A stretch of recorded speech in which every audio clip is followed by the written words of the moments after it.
Anishan plevunu, anishan mangunu, ani bekhavunu, ani lang mavunu, hapsugi ningle thangkha, hapsugi ningle thangkha.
Olay thong nini mung shabai shuzang nakrai kedalja nini tomung rok tang sharuo tang shatama cheng hin lai nai nini ani lamang kereng tong sha tang sha lama cheng hin lai nai nini ani shang mang man chui tong sha ka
Olay thong nini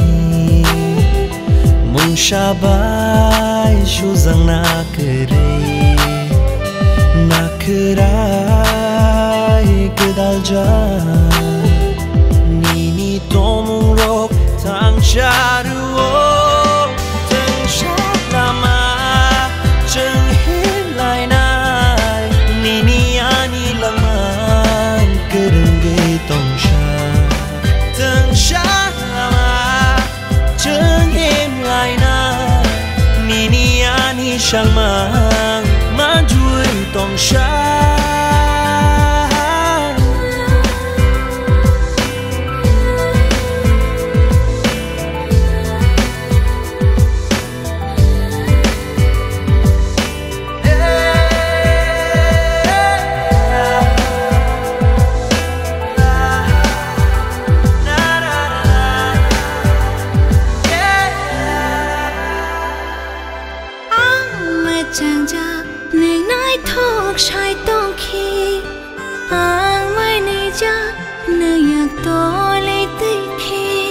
shal chak shaja nang logi tong ke yo khapang ni khachu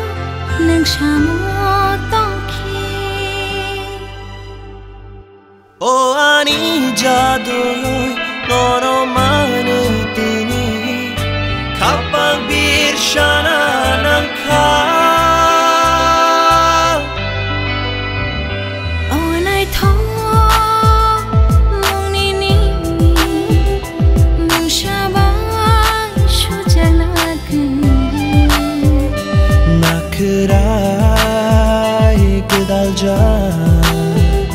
Nini tomung rok tang sha